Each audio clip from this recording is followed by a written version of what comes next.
یہ ایک ایسا ٹرکی سوال ہے. جس کسی نے بھی بچوں کے یا فیملیز کے ذہن میں یہ بات ڈالی ہے، کچھ لوگ بڑے سمجھدار اور تیز ٹرکی ہوتے ہیں. یاد رکھ لیں ایک چیز کو بنانا بڑا ڈیفیکلٹ ہوتا ہے مگر اس کو گرانا بڑا آسان. ایک میچ لگا دینا ماچس کی آگ تو پوری کی پوری چیز بڑی جل جاتی ہے. بنانے میں معلوم نہیں آپ نے کئی سال لگائے تھے. ایک چھوٹا سا ڈال دیں فتنہ ذہن میں خلفشار، اس کے ذہن کو ڈس انٹیگریٹ کر دیتے ہیں. اس کی ٹوٹل جو اس کے ذہن کی کنسولیڈیشن ہے ایک سبجیکٹ کے اوپر اس نے کر رکھی ہے، ایک اس نے اپنے ذہن کی کنسنٹریشن بنا رکھی ہے ایک چیز پر جس سے اس کو سیٹسفیکشن ملتا ہے، کنسولیشن ملتی ہے، اور وہ پریکٹیکلی ایک انٹیگریٹی ملتی ہے، انٹیگریشن ملتی ہے لائف میں. وہ ساری ایک لمحے میں ایک بات سے ڈس انٹیگریٹ ہوتا ہے. یہ کام آسان ہوتا ہے ایک جملہ ڈال دینا. اور وہ یہ اس طرح کے جملے ہوتے ہیں کہ کیا امام کو فالو کرنا بڑا ضروری ہے یا قرآن و سنت کو. ایک عام آدمی جس کو جو سائنس کا سب نالج نہیں ہے جس کے پاس، وہ تو سمپل کرے گا. انہوں نے کہا جی امام فقہ کا امام بڑا ہوتا ہے یا قرآن و سنت بڑی ہے، تو what would be the answer؟ Simple. ہر آدمی کہے گا قرآن و سنت بڑی ہے، لہٰذا ایزیلی کنونس ہو جائے گا. تو یہ پھر امام کو کیوں فالو کرتے ہیں؟ جسٹ قرآن اور سنت کو فالو. بات سمجھ آ گئی؟ یہ فتنہ ہے، یہ فتنہ ہے. ریزن یہ ہے کہ مثلا میں آپ کو مثال دینے کے لیے تاکہ آپ فوری سمجھ جائیں. آپ جتنے لوگ بیٹھے ہیں، ایک اسکالر جو پراپر اسکالر کو چھوڑ کر جتنے لوگ بیٹھے ہیں، آپ میں سے کتنے ہیں جو قرآن مجید کا ٹرانسلیشن پڑھے بغیر ڈائریکٹلی عربک ٹیکسٹ سے پورا قرآن سمجھ لیتے ہیں؟ ہاتھ کھڑا کریں. بس میں آپ کو آنسر دے رہا ہوں. وہ جو کہتے ہیں نا کہ قرآن و سنت کو فالو کریں، قرآن و سنت کو ماننا چاہیے، ایمان کو فالو کیوں کرتے ہیں؟ What kind of fitna is this thing؟ Apparently بڑی اٹریکٹیو بات ہے، بڑی ریزنیبل بات لگتی ہے. یہ بڑا امپورٹنٹ سوال ہے. سوال تو انہوں نے سادہ سے جملے میں کر لیا، چونکہ ذہن میں فتنہ ڈالنے والے بھی بڑی سادہ سی بات ڈال دیتے ہیں جو ذہن کو ڈسٹرب کرتی ہے، مگر ہے بڑی امپورٹنٹ چیز. کہہ دیا کہ just for sake of understanding, for sake of understanding we accept کہ قرآن و سنت تو یقیناً بڑی ہے. اس میں تو خیر there is no dispute. کوئی امام فقہ یا کوئی محدث اور کوئی امام قرآن و سنت کے برابر تو کوئی ہستی نہیں ہو سکتی. there is no dispute on that. پر یہ اس طرح کا جملہ اور اس کا میننگ اور اس کی اپلیکیشن that is actual فتنہ. وہ کیا ہے؟ مثلا جس نے یہ کہا، ہم یہ مان لیتے ہیں کہ لمحے کے لیے کہ قرآن و سنت بڑی ہے. اب میں نے آپ سارے لوگوں سے پوچھا کہ آپ میں سے کون ہے جو قرآن مجید تو عربی میں ہے نا، اگر آپ اس کو اردو میں پڑھنا چاہیں گے تو آپ نے تو قرآن سے نہ پوچھا. وہ جو میرا ترجمہ ہے، کیا نام ہے اس کا، جو ٹرانسلیشن میں نے کی قرآن مجید کی، عرفان القرآن فار ایگزامپل. تو جب آپ قرآن مجید کو سمجھے میرے ترجمے عرفان القرآن سے، تو آپ نے قرآن کی گائیڈنس کس کے ذریعے لی؟ بولیے. Through my translation. میرا ٹرانسلیشن انگلش بھی ہے، دا گلوریس قرآن. انگلش ٹرانسلیشن بھی ہے پورے قرآن مجید، چھپی ہوئی ہے.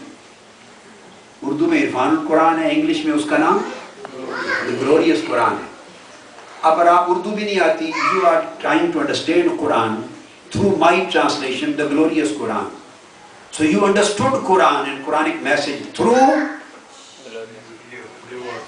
me, through my words. آپ نے پڑھا قرآن مجید اور بزرگوں کے تراجم میں، اعلیٰ حضرت مولانا احمد رضا خان کے ترجمے سے پڑھا، تو آپ نے قرآن مجید کو پڑھا اعلیٰ حضرت مولانا احمد رضا خان صاحب رحمۃ اللہ علیہ کے اردو ترجمے سے. تو قرآن کو سمجھا کس کے ذریعے؟ through the translator.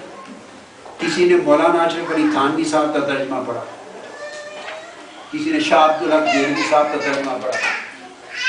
تو جب آپ نے ٹرانسلیشن سے پڑھا تو آپ نے تو قرآن مجید کو ڈائریکٹ ایک لفظ ہی نہیں قرآن مجید سے ڈائریکٹ نہیں دیا، آپ نے تو اس قرآن کو بھی سمجھا تھرو سم ون جو اس کا انٹرپریٹر ہے اور جو اس کا ٹرانسلیٹر ہے.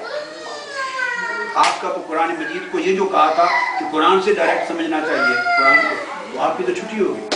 یہ سارا دھوکہ تھا. تو آپ کو تو قرآن سمجھنے کے لیے بھی کسی قرآن کے عالم کی ضرورت ہے. اب آگے آ جائے سنت.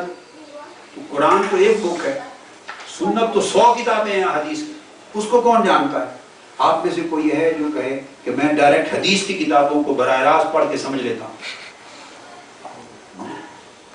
آپ اسی طرح آپ اپنے آپ کو ملٹی پلائی کر لیں. آپ 1,00,000 مسلمان اکٹھا کر لیں امریکہ میں, باقی اپنے ملکوں میں جمع کر لیں. کتنے لوگ ہیں جو قرآن اور سنت کو براہ راست پڑھنے اور سمجھنے والے ہیں؟ تو پہلے اس نے کیا کیا, کہنے والے نے فتنہ بنایا کہ امام فقہ کو ماننا چاہیے یا قرآن و سنت. تو زین نے کہا کہ قرآن و سنت تو ڈیفینیٹلی بڑا ہے, تو قرآن و سنت پہ لے آئے. اب اس کو تو نہ قرآن سے سمجھ آتی ہے, نہ سنت کی عربی آتی ہی نہیں ہے, عربی آتی نہیں ہے. اب جس امام صاحب نے یہ بات کہی وہ مسجد کا امام صاحب ہے. اس نے کہا بیٹے آئیں, I will tell you what Quran tells and what Sunnah tells. آپ کہیں گے I don't know Arabic, I can't read Quran, I can't understand Quran, I can't understand the book of Hadith, I just know English. No problem, come to me, I'll explain to you. So that Imam Sahib is now going to explain to you. تو جب اس نے کہا کہ this is what Quran says, this is what Hadith and Sunnah says, to whom you are believing in? آپ کس کو blue کر رہے ہیں آپ؟ تو اس امام صاحب کو, جو یہاں امام صاحب ہے نماز پنجگانہ پڑھانے والا, تو اس امام کی تو آپ بات سن کے مان لیں, یہ تو جائز ہو گیا. اور جو امام اعظم ہے اس کی بات مان لیں. جو لاکھوں کروڑوں اماموں کے جو استاد اور امام اعظم ہیں, کہ ان سے ان کے اوپر نہ چلیں, قرآن سنت کو مانے ہیں. For Quran Sunnat come to me because I am another imam. I will explain to you what Imam Azam Abu Hanifa has done, what Imam Shafi'i has done, what Imam Malik, Imam Ahmad bin Hanbal, all those imams, Imam Sayyidina Imam Jafar as-Sadiq, Imam al-Baqir, جتنے امام بخاری, امام مسلم, جتنے وہ گزرے, وہ but امام کا مطلب ہوتا ہے بیٹے authority in religion. تو وہ کیا انہوں نے کیا؟ They have just explained. They have said nothing contrary to Quran.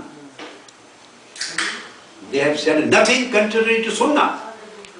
They were the best knowledgeable person in Quran and Sunnah. They were the best authorities in the science of Quran and science of Hadith. They were the direct recipient of the Quranic knowledge and the knowledge of Hadith and Sunnah. And they were the best interpreters in the whole world, in the mankind. They were authoritative and the most reliable persons in the knowledge. So what they have done?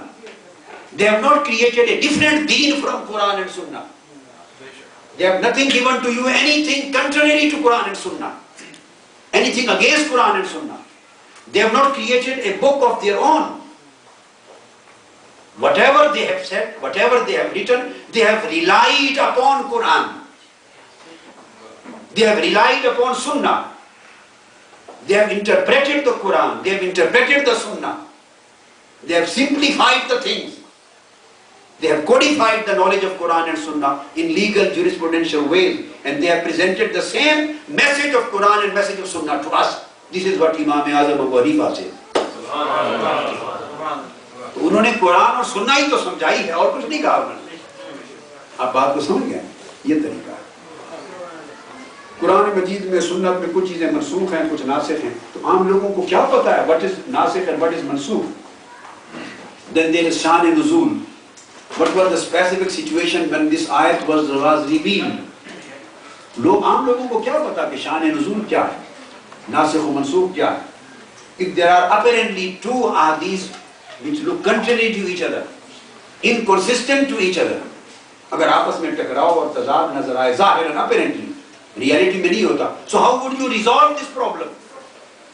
Which should be accepted and which should not be accepted? Or maybe the contrary things which you are feeling, they are not actually contrary to each other. They can be adjusted, interpreted. So یہ ساری چیزیں علم کی ہیں. تو اماموں کا کام کیا تھا کہ انہوں نے ان تمام چیزوں کو ریزولو کر کے علم امت کو پریزنٹ کر دیا ہے, ایک کوڈیفائڈ فارم.